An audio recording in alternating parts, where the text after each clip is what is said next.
a palavra do Senhor também no Evangelho de Marcos, no capítulo 4.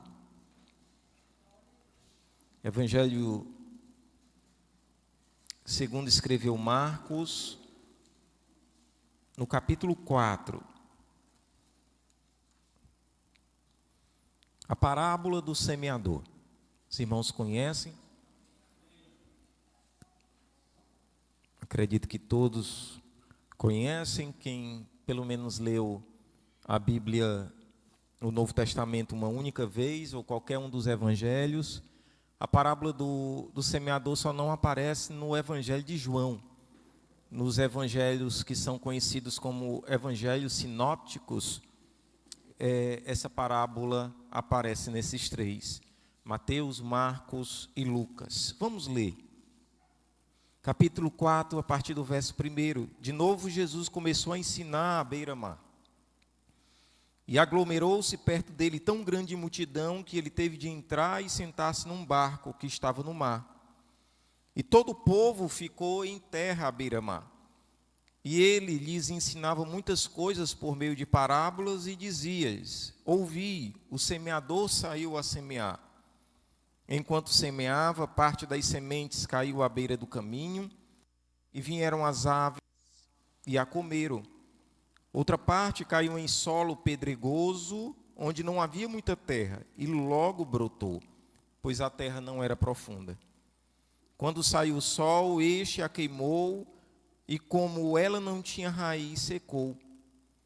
Outra parte caiu entre os espinhos, os quais, crescendo, sufocaram-na, e ela não deu fruto. Mas outras sementes caíram em terra boa, brotaram, cresceram e deram fruto. E um grão produziu outros 30, outros 60 e outros 100. E disse-lhes: quem tem ouvidos para ouvir, ouça. Até aqui, até o versículo 9. E Jesus conta essa parábola. Parábola é uma historieta, uma história, tem um pano de fundo, e é típico de uma comunidade agrícola, como o povo de Israel, no antigo Oriente Próximo. Eles conheciam bem essa imagem de um semeador pegando a sua sacola com sementes e saindo a semear a terra. Jesus, ele conta parábolas com a finalidade de encerrar uma verdade espiritual. Talvez essa parábola é uma das mais conhecidas parábolas do Salvador, parábolas do Senhor. E é bem simples hoje para nós lermos essa parábola e entendermos. Mas os discípulos não entenderam imediatamente. Eles pediram uma explicação a Jesus a respeito do que Jesus acabara de contar. Logo depois, eles perguntaram o significado da parábola. E Jesus, no verso 9, no último versículo que nós lemos, Jesus disse: quem tem ouvidos para ouvir, ouça. No versículo 10, confirmando isso que eu acabei de falar, quando ficou só, os que estavam ao seu redor e os 12 perguntaram-lhe acerca das parábolas. E ele lhes disse: a vós é confiado o mistério do reino de Deus, mas tudo se diz por meio de parábola aos de fora.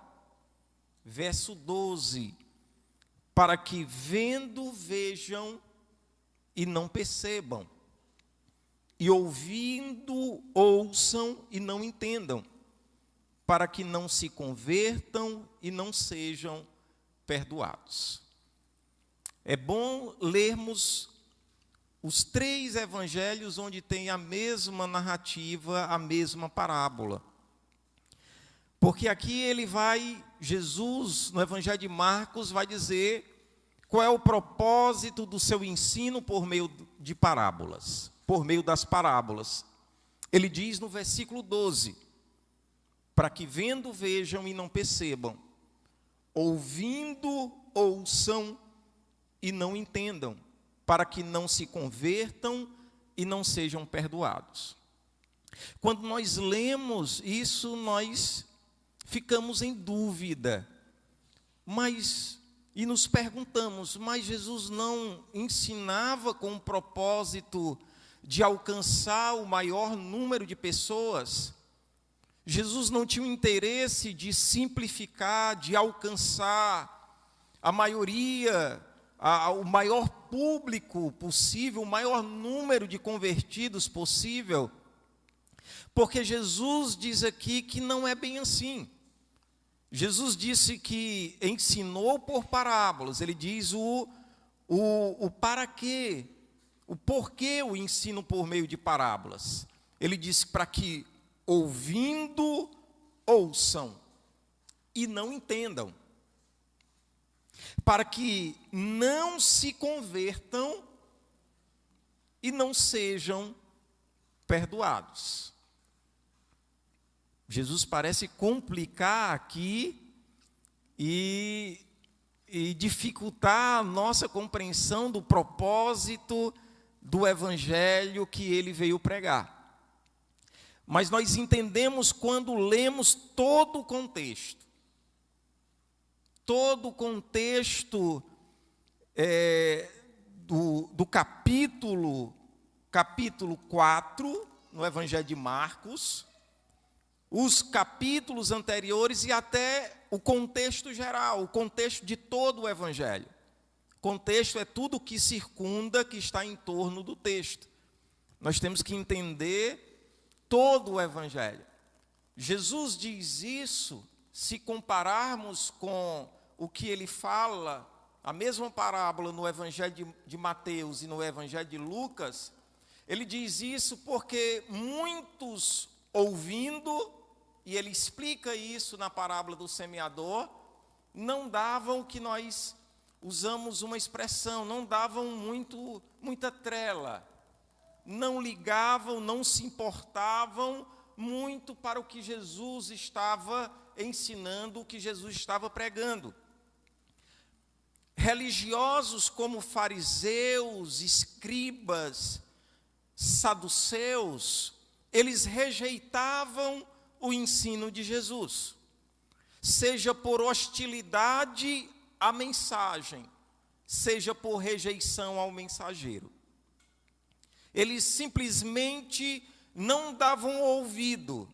E aí a ênfase nesse ensino é sobre o ouvir, sobre a importância desse sentido que nós temos. Ouvir não é simplesmente a capacidade de perceber sons. Aqui o ouvir é aquele que tem aptidão, disposição em ouvir e aprender e entender o que foi dito.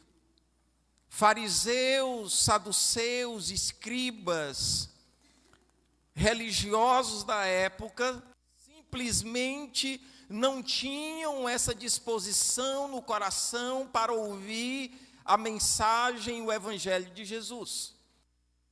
Daí Jesus usa essas palavras que para o leitor desavisado, o leitor novato, parece estranho. Jesus dizer: eu ensino por meio de parábolas para que vendo, vejam, mas não percebam, ouvindo, ouçam e não entendam, para que não se convertam e não sejam perdoados. Jesus está falando daqueles que desprezavam o seu ensino. Milhares de pessoas ouviram os sermões de Jesus. Sermão do Monte em Mateus, capítulo 5 ao capítulo 7. Sermão escatológico em Mateus, capítulo 24.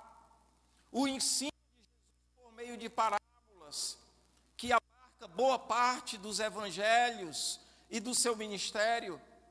Muitos ouviram os diversos ensinos de Jesus sobre a natureza do do reino, sobre a natureza de Deus, sobre as últimas coisas, sobre o evangelho da graça, mas não deram ouvido, simplesmente deram de ombro, disseram: nós não queremos ouvir esse que a si mesmo se faz filho de Deus, se arroga como filho de Deus e como mestre, sem ter recebido um canudo, um diploma em nossas universidades. É para esses que Jesus fala, que eles não se converteriam. E por essa razão Jesus diz: olha, eu ensino por parábolas, que não era muitas vezes claro imediatamente a verdade inserida naquele ensino. Era necessário que tivesse atenção, disposição, tivesse os ouvidos provassem as palavras daquele que estava proferindo. Era necessário que se acalmasse, tivesse atenção. Olha, eu vou ouvir o que esse camarada tem a dizer. Eu vou prestar atenção. Eu não vou lá muito com a cara dele, mas eu vou provar as palavras como a boca prova os alimentos. Não é isso que diz a palavra do Senhor? Acho que no livro de Provérbios. Então eu vou parar para ouvir, mas não faziam isso. E sabe qual era as implicações? Quais foram as implicações dessa rejeição prévia do ensino de Jesus? Jesus ensinou por meio de parábolas exatamente para que esses, ouvindo, não pudessem entender a mensagem espiritual que estava por trás dela, por trás da parábola. A parábola é interessante. A parábola funciona como uma piada. Eu vou explicar. Nós só rimos na piada no final, quando nós a entendemos. Quem não ri, ou ri tardiamente, perde o timing e vai rir depois, e todo mundo ri da cara dele, porque ele não entendeu na hora. Não é assim? A parábola, irmãos, funcionava, era um dispositivo didático, era uma ferramenta didática que funcionava de forma semelhante. Jesus contava a parábola, Jesus não inovou nesse instrumento didático, já existia o ensino por meio de parábolas, os fariseus já faziam isso, os rabis, antes de Jesus, utilizavam o ensino por meio de parábolas, por meio de historietas. Jesus, ele inova no conteúdo, no significado, no conteúdo em si, na natureza das parábolas. Aí sim Jesus então tinha a intenção de, no final daquela parábola, a pessoa cair a ficha. Aqueles que tivessem ouvido, acendesse uma luz e dissesse: entendi. Agora eu entendi o que ele quer dizer. Toda a história tinha como finalidade ensinar uma verdade central, ou mais de uma verdade presente no ensino. É por isso que, ao contar a parábola do filho pródigo, Jesus conta toda a parábola, conta que um irmão pediu os bens do seu pai, antes do falecimento do pai, isso era um tremendo desrespeito, e foi para uma terra distante, dilapidou, gastou tudo quanto tinha. Mas quando perdeu tudo, arrependido, voltou para a casa do pai. Esperava que o seu pai desse pelo menos um trabalho como qualquer outro servo da casa. Mas o pai recebe com toda deferência, com toda alegria, com toda satisfação, coloca um anel no dedo, o calça com a melhor sandália, dá uma roupa para aquele filho, mas o filho mais velho fica enciumado. Mais do que isso, ele fica indignado com a atitude do pai de ter recebido o irmão que estava perdido, mas foi salvo, foi resgatado. E Jesus, ao terminar de contar essa parábola, os fariseus entenderam e disseram: você está falando de nós? Os fariseus e os religiosos eram os filhos mais velhos. Jesus veio salvando, pregando a pecadores, salvando samaritanos, publicanos, cobradores de impostos, prostitutas, bêbados. Jesus veio salvando estes. Era para que os judeus, os religiosos se alegrassem. No entanto, eles ficaram enciumados com o que Jesus estava fazendo, com a obra que Jesus estava realizando na vida dessas pessoas. Algumas parábolas os fariseus entenderam, porque dizia respeito à atitude mesquinha, hipócrita que eles tinham. Então é interessante que a parábola do semeador, Jesus ele conta, ele tinha sim a intenção de alcançar pessoas, mas aqueles que não tinham a disposição, não tinham a inclinação do coração. É a mesma coisa na igreja. Tem alguns que por causa de uma indisposição para com o pregador, não dá muito atenção à palavra. Hoje quem vai pregar é o Bispo Pérez. Eu não gosto muito do Bispo Pérez. A voz dele é um pouco irritante. Às vezes ele vem assim e a palavra é direcionada. Talvez ele fale para mim, eu não vou dar muito atenção. Eu não gosto muito do Felipe quando está pregando. Às vezes é uma indisposição para com o mensageiro. Mas os fariseus tinham indisposição para com o mensageiro, que era Jesus. Chamaram Jesus de endemoniado. Chamaram Jesus de beberrão e comilão. Porque sentava-se ali com o simples. Acusaram Jesus daquilo que Jesus não era. Havia hostilidade à palavra de Jesus que era anunciada. É claro, na parábola do semeador, eu não terei tanto tempo, talvez numa outra oportunidade eu siga aqui nesse mesmo sermão. Havia a parábola do semeador é fácil de entender.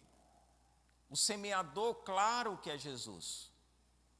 A palavra é o Evangelho, a palavra de Deus. E cada solo em que a semente cai é um coração, é um tipo de pessoa. É bem simples de entendermos. E nós extraímos lições preciosíssimas para nós através dessas parábolas. A introdução eu já dei, falta o corpo do sermão. A primeira semente, a semente cai em um solo e vêm as aves do céu e roubam. Não dá nem tempo de raiz brotar, da semente tornar-se em uma planta ou em uma árvore. Não dá tempo. São aqueles que nem sequer, como estava falando, nem sequer param para ouvir, param para considerar, se sentam para aprender. Eles se consideram tão cheios de si, tão conhecedores da filosofia ou de qualquer outra área, que dizem: o Evangelho não é para mim. eu não quero saber de ser crente, ser religioso, nem sequer eu não tenho interesse em ouvir, em ler a palavra ou ir a uma igreja ouvir. Esses realmente, irmãos, o diabo, ele está satisfeito, ele não tem trabalho, porque a semente não encontra um solo para que possa crescer. A semente só cresce em um solo que é propício. Quando a semente cai, aquele solo propício depois recebe a chuva no devido tempo, tem todo um processo de paciência, de espera até que o fruto venha a ser colhido, mas essa semente que cai no meio do caminho, as aves do céu vêm e roubam, são como aqueles que não dão atenção nenhuma à palavra. Eles não estão dispostos a ouvir. Há muitos que são hostis, que rejeitam a palavra de Deus. E esses realmente não terão, não receberão os benefícios, as benesses, os efeitos positivos da palavra. O segundo solo diz que caiu em solo pedregoso. Haviam vários solos. Solo nem sempre era um solo favorável. Logo na superfície, não muito fundo, tinham pedras. E a semente sendo lançada ali, até cresce, germina um pouco, mas quando vem o sol, queima a semente e ela não cresce mais. O solo é isso. Tem pessoas que de forma entusiástica, recebem, irmãos, a palavra. Talvez vocês já viram aqui na igreja. Eu, como pastor, algumas vezes presenciei pessoas que vêm à frente, logo depois de ser pregado a palavra, choram, se emocionam. E não é ruim se emocionar. Pastor é mais chorão, eu não sou tão chorão. Pedir a Deus para que amoleça mais o meu coração. Tem a emoção, irmão. Jesus se emocionou. Paulo diz que escrevia com lágrimas. Não é apenas uma palavra retórica, um estilo literário. Não, ele está dizendo claramente que chorava em oração. Chorou quando se despediu dos irmãos em Éfeso, porque sabia que não os veriam mais. A emoção é natural. O crente se emociona. As pessoas, o ser humano faz parte isso da humanidade. Mas algumas pessoas rapidamente abraçam o evangelho, se emocionam, contam o seu testemunho na igreja, do que o Senhor realizou por ela. Mas esse entusiasmo é passageiro. Ela abandona tão rápido, irmãos, a igreja, o evangelho, como aceitou. Foi rápido em aceitar, foi apta ali para receber, mas rapidamente também rejeitaram. Quantos, ao ouvir o evangelho,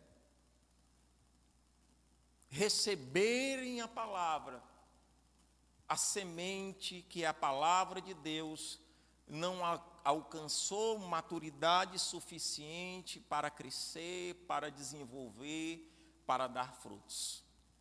São tantos que passam pela igreja, que a semente boa, a semente da palavra, e sem qualquer motivo aparente para abandonarem a igreja e o evangelho. passam a viver da mesma forma que viviam. Esse é o segundo solo, segundo tipo de pessoa.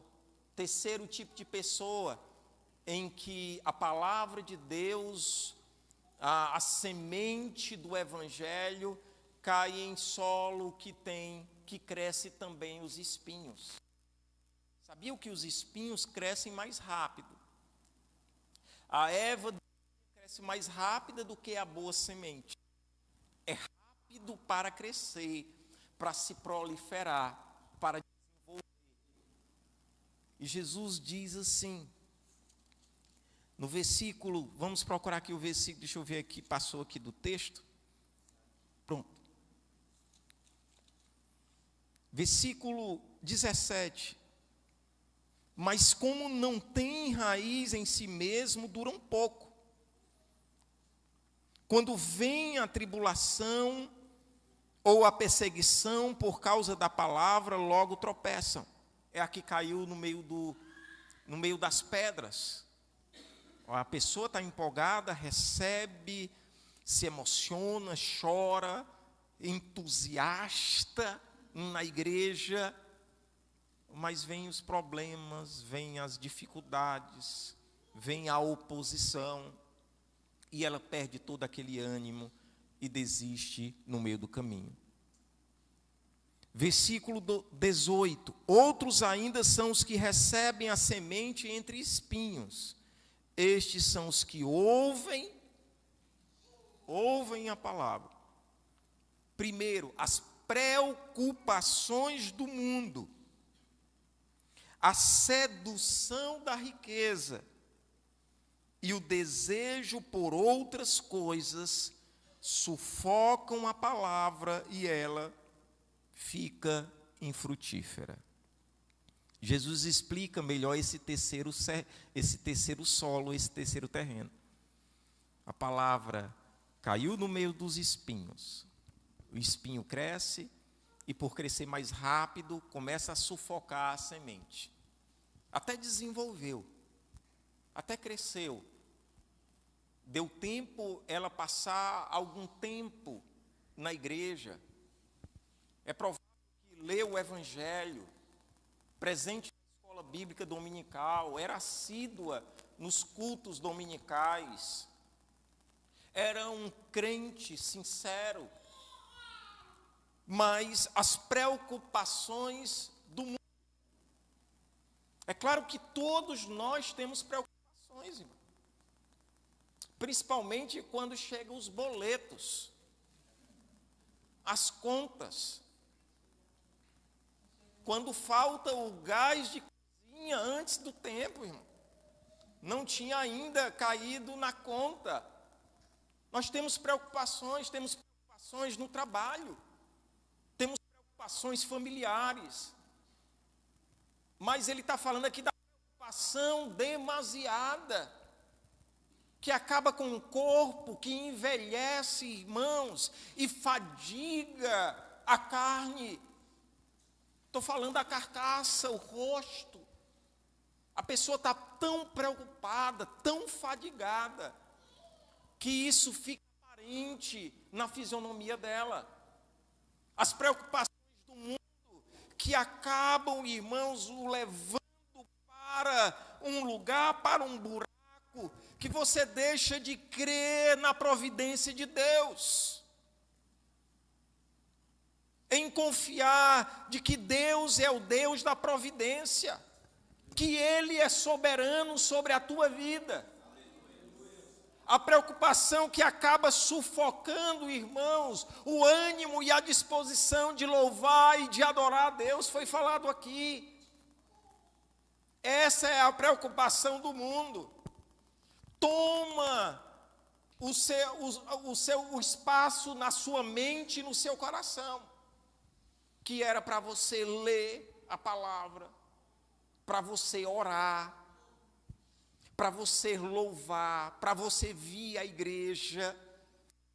Mas as preocupações são tantas que você diz: eu não tenho tempo para a igreja, eu não tenho tempo da minha leitura devocional, do meu momento de oração, Eu não tenho um tempo sequer de reunir a minha família para uma conversa, para um lazer, para uma programação. As preocupações do mundo tomam a sua vida e acabam, irmãos, tomando o lugar do próprio Deus no seu íntimo, no seu coração.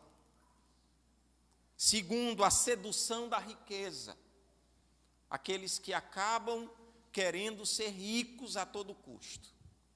Trabalham 12 horas por dia, 13 horas por dia, principalmente aqueles que são empresários. Claro, o trabalho é bom, dignifica o homem.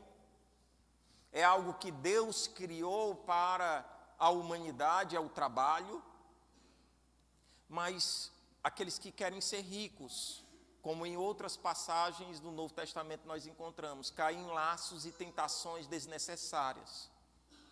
Se desgastam tanto nesse propósito, colocam como meta de vida, e hoje no YouTube vários influenciadores ensinam como você ficar rico em pouco tempo. Tem literatura vasta, fala sobre isso. Passam a dedicar, irmãos, toda a sua energia, toda a sua força, toda a sua inteligência nisso.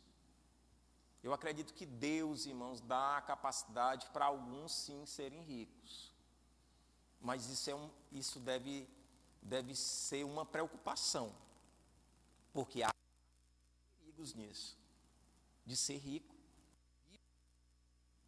Muitos acabam se esquecendo de Deus. Outros que são ricos, que continuam humildes e reconhecem que somente Deus pode prover tudo para a sua vida e Ele usa a riqueza para promover o reino e para contribuir no crescimento da igreja. Acredito sim, Salomão foi rico, Abraão foi rico, mas Jesus foi pobre.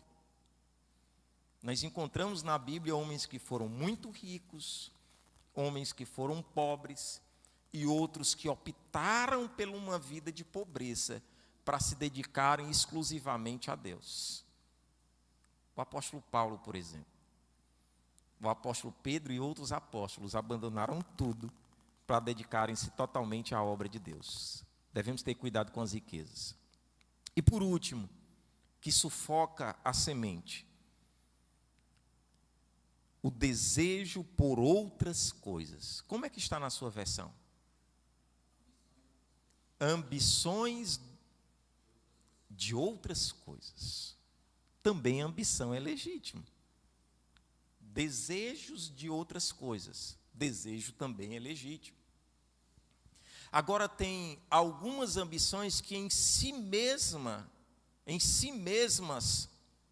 são pecaminosas. Por exemplo, bebedice, drogas,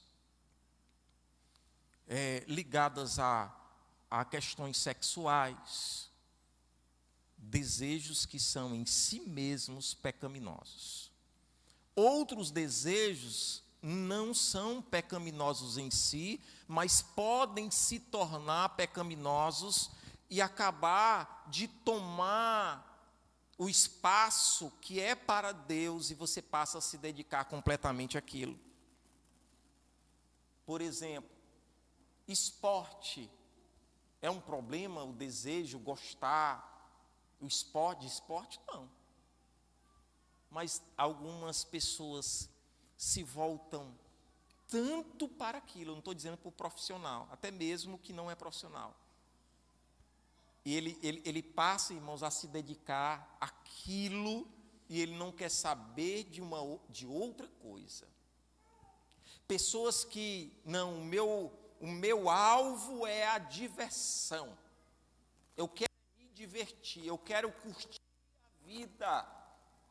E ela parte a curtir a vida e a palavra de Deus, irmãos, ela esquece.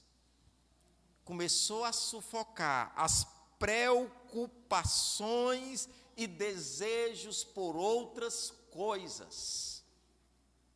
Olha como é sutil o que Satanás faz, irmãos. na vida de muitas pessoas. Algumas pessoas nem se preocupam, Satanás nem se preocupa, porque ela já tem a indisposição, não quer ouvir, não quer usar essa capacidade que Deus nos deu para ouvir, para entender o que é pregado. Outras, rapidamente, entusiasticamente, recebem o Evangelho, mas logo depois elas abandonam o Evangelho, abandonam a igreja. E terceiro, exatamente a que cai no meio dos espinhos. E por último, tem a que frutifica, irmão. A semente que é lançada e ela frutifica.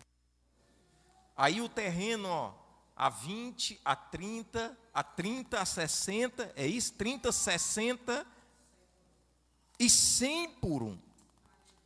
Olha como foi a colheita, a ceifa, foi excelente. Essa palavra é para nós meditarmos. Muitos aqui, eu acredito, sim, que são esses crentes aqui, esse solo aqui, que a semente foi lançada e frutificou.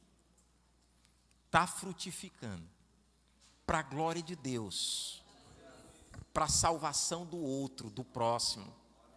As pessoas olham para nós e dizem: aí eu vejo o Evangelho de Cristo prosperar na vida dele. O fruto do Espírito, amor, alegria, paz, benignidade, bondade, fidelidade, mansidão, temperança. Eu vejo o fruto do Espírito na vida dela. Mostra que a semente frutificou. A 30 uns, a 60 outros e a outros 100. Isso deve ser por toda a nossa vida cristã, toda a nossa caminhada de fé. Nós deveríamos refletir se nós estamos frutificando de acordo com o desejo de Deus Pai. Se nós estamos dando frutos, se a nossa vida tem sido para a glória de Deus e para a salvação do próximo. Amém? Que Deus em Cristo os abençoe com essa palavra.